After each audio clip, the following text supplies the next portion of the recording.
உங்க current bill ஏறிட்டே போகுதா? கவலை விடுங்க. 100% ஈஸி கிரேட் காப்பர்ல தயாரிக்கப்பட்ட லெவிட் வயர்ஸ் அண்ட் கேபிள்ஸை பயன்படுத்தி உங்க கரண்ட் பில்லை மிச்சப்படுத்துங்க.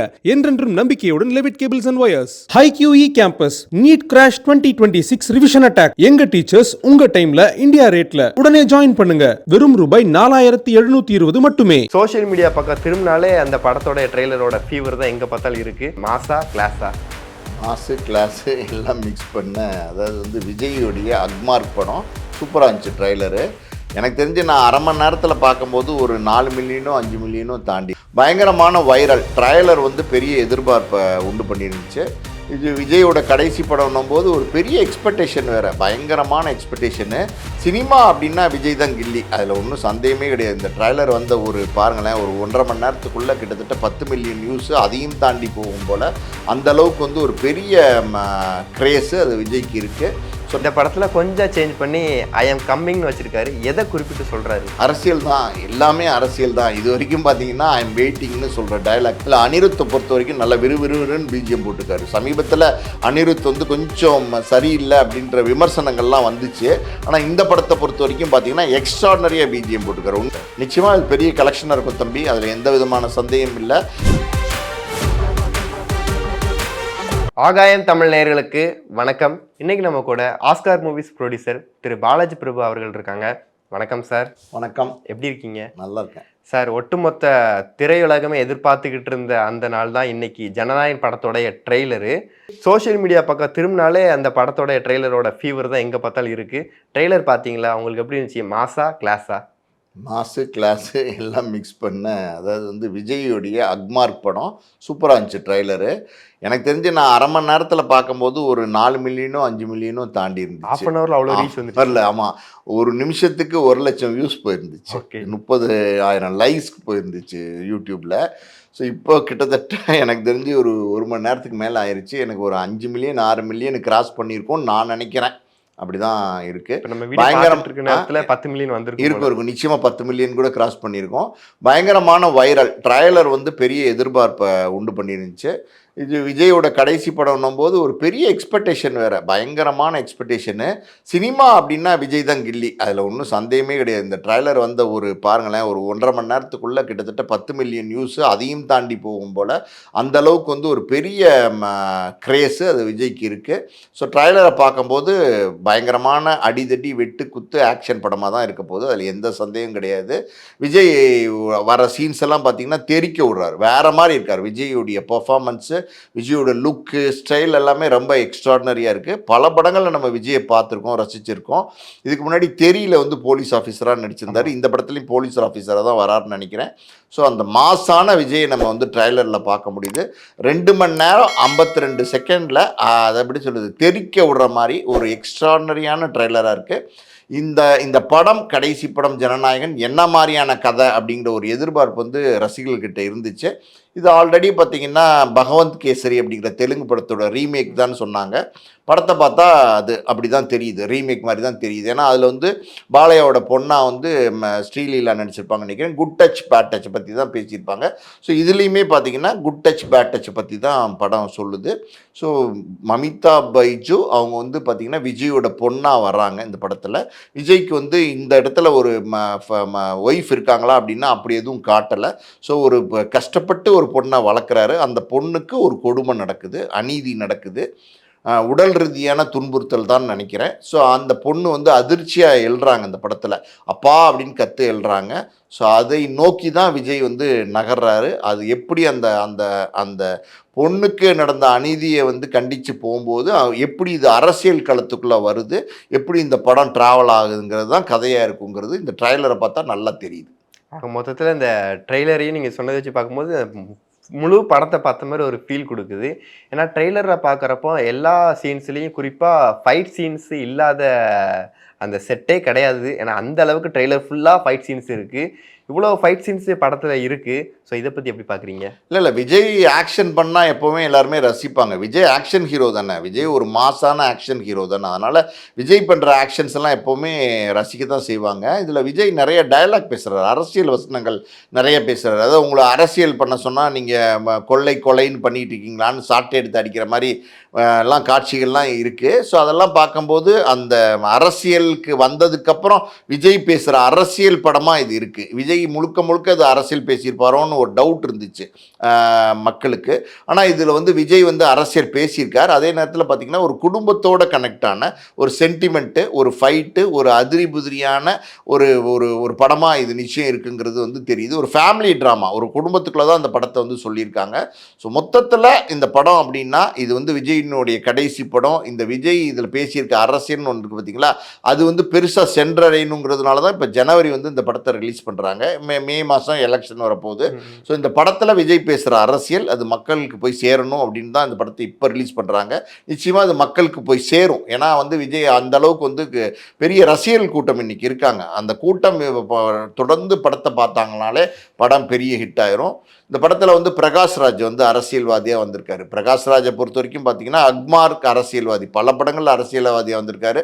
அப்படி டிப்பிக்கலாக ஒரு ஊழல் பண்ணுற அரசியல்வாதி எப்படி இருப்பாரோ அப்படி பிரகாஷ்ராஜ் நடிச்சிருக்காரு.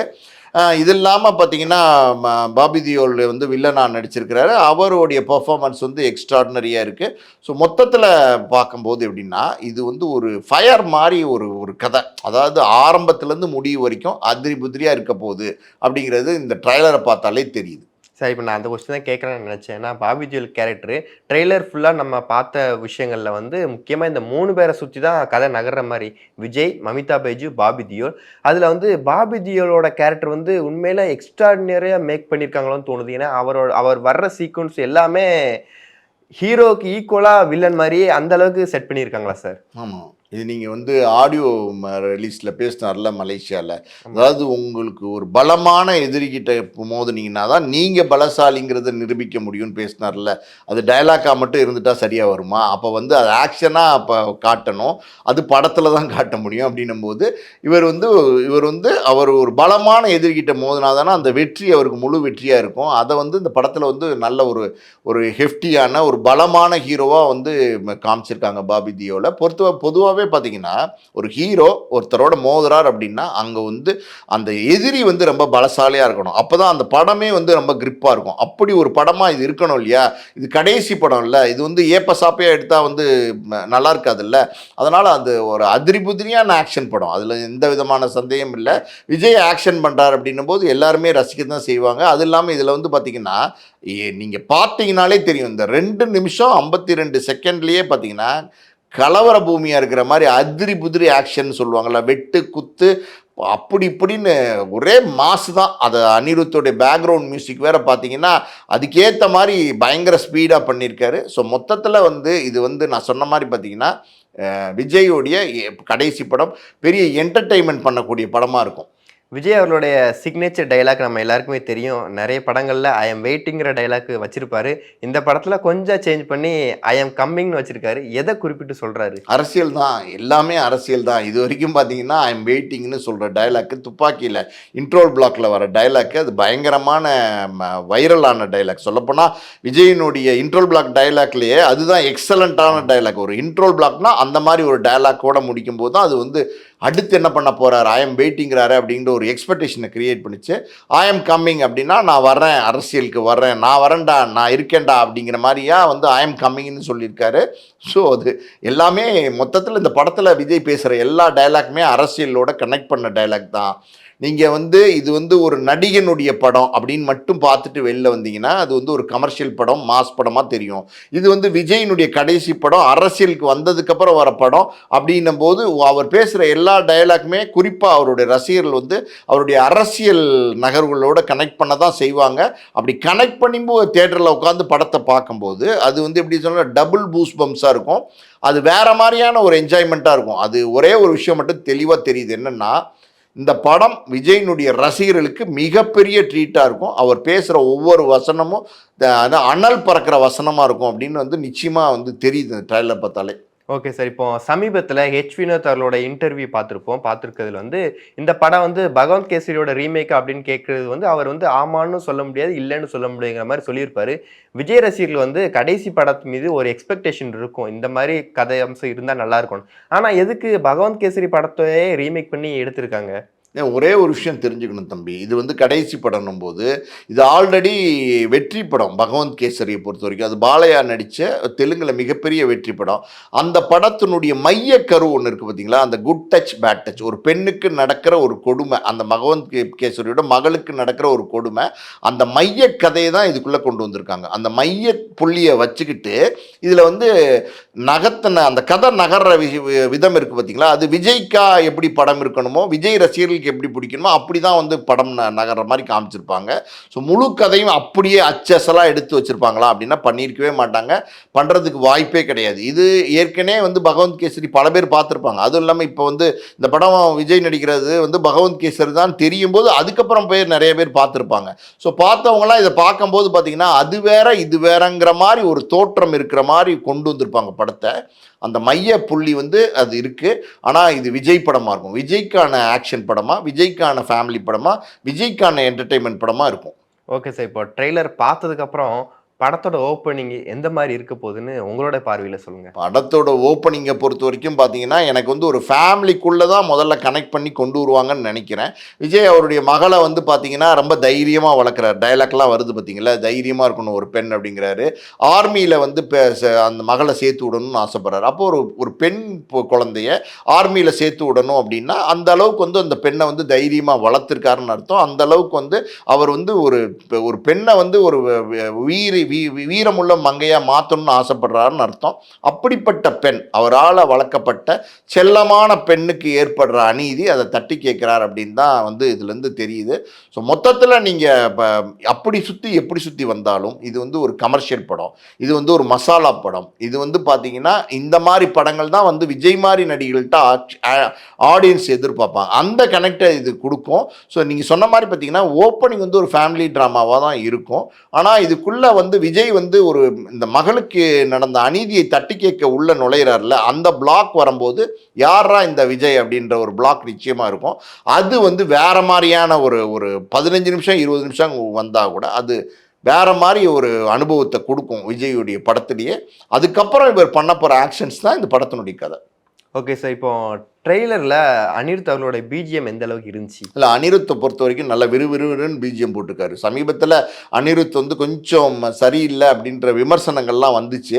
ஆனால் இந்த படத்தை பொறுத்த வரைக்கும் பார்த்தீங்கன்னா எக்ஸ்ட்ராடனரியாக பிஜிஎம் போட்டிருக்காரு. உண்மையாக சொல்ல போனோன்னா ஒரு படம், ஆக்ஷன் படம், அது விறுவிறுன்னு போகுது அப்படின்னு இப்போ காட்டணும் அப்படின்னா அதுக்கு பேக்ரவுண்ட் ஸ்கோர் ரொம்ப முக்கியம். ஸோ அனிருத்தனோட பேக்ரவுண்ட் ஸ்கோர் பல ஆக்ஷன் படங்களுக்கு வெற்றி படங்களாக மாற்றி கொடுத்துருக்கு. இந்த படம் விஜயினுடைய கடைசி படம் போது அது எவ்வளோ விறுவிறுப்பாக இருந்தால் நல்லாயிருக்கும். அந்த அளவுக்கு ட்ரைலர்லேயே அந்த விறுவிறுப்பை காமிச்சிருக்காரு. முழு படத்துலையும் பாருங்களேன், முழு படம் நீங்கள் தியேட்டருக்குள்ளே போனீங்கன்னா அது வேறு மாதிரியான ஒரு எக்ஸ்பீரியன்ஸை கொடுக்குற அளவுக்கு அந்த மியூசிக்கும் இருக்கும், படமும் இருக்கும். ஒரு படம் மியூசிக்கோடு கனெக்ட் ஆகும்போது தான் அது மிகப்பெரிய ரீச்சை கொடுக்கும். அப்படி ஒரு படமாக இது ஒரு விறுவிறுப்பாக பரபரப்பாக இருக்கக்கூடிய படமாக இருக்கும். ஓப்பனிங் சீன் ஆரம்பிக்கிறாங்கல்ல, அதுலேருந்து எனக்கு தெரிஞ்சு 2.25 மணி நேரம்னு நினைக்கிறேன் படத்தினுடைய ஃபுட்டேஜ். மொத்தமாக படம் முடிகிற வரைக்கும் விஜயினுடைய மாஸ் எலிமெண்ட்ஸ் ஃபுல்லாக இதில் இருக்கும்.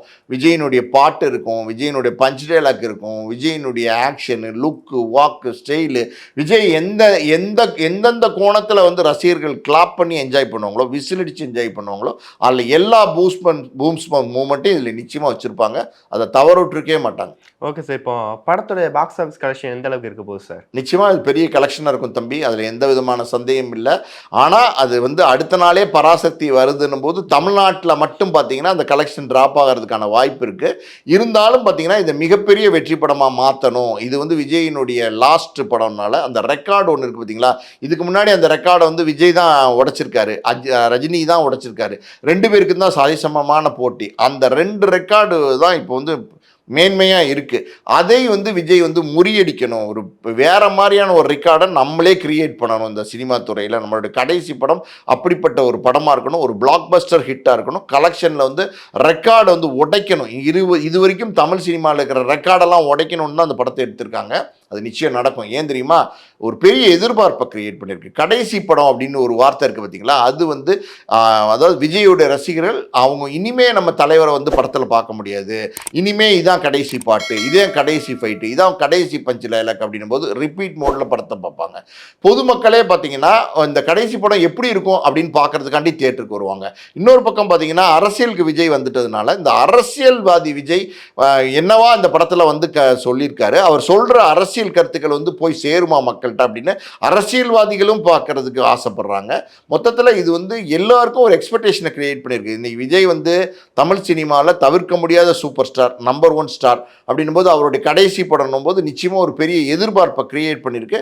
அந்த எதிர்பார்ப்புக்கு அந்த எதிர்பார்க்குற அளவுக்கு ஆடியன்ஸ் போய் பார்த்தாலே இது பெரிய வெற்றி படமாக இருக்கும், பெரிய கலெக்ஷன் எடுக்கும். குறிப்பாக அந்த ட்ரெய்லரில் வந்து அரசியல் கட்சிகள் அந்த கொடிகள் இதெல்லாம் காட்டுறாங்க. அது இப்போ அவருடைய அரசியல் கட்சியை மையப்படுத்தி தான் இருக்கா? நிச்சயமாக அரசியல் கட்சியை மையப்படுத்தி தான் இருக்குது. அந்த யானை வர்றது போகிறது எல்லாமே பார்த்திங்கன்னா அரசியலை தான் மையப்படுத்தி காட்டுறாங்க. ஒரு சில்லோட் ஷாட்டில் விஜய் வந்து ஒரு தீப்பந்தத்தை பிடிச்சிட்டு வர 2 பக்கம் யானை புள்ளிடுற மாதிரி காட்சிகள்லாம் வச்சுருக்காங்க. ஸோ வெற்றி கொண்டான், தளபதி வெற்றி கொண்டான் அப்படிங்கும்போது டிவிக்கு அதை வந்து ரிமைண்ட் பண்ணுற மாதிரி வந்து அந்த பேரை வச்சுருக்காங்க. ஸோ மொத்தத்தில் தம்பி இந்த படம் அரசியல் பேசாமல் விஜய் கடந்தே போக மாட்டார், கடந்து போகிறதுக்கு வாய்ப்பே இல்லை. அரசியல் பேசியிருக்கார், ஆனால் முழுக்க அரசியலானா அதாவது ஒரு குடும்ப கதைக்குள்ள ஒரு என்டர்டெயின்மெண்ட் இருக்கும், அதே நேரத்தில் ஒரு சென்டிமெண்ட் இருக்கும், எல்லாமே ஒரு படத்தில் இருக்கும், அதுக்குள்ளே அரசியலும் இருக்கும். அப்படின்னும் போது அது ஒரு மாசான படமாக இருக்கும்.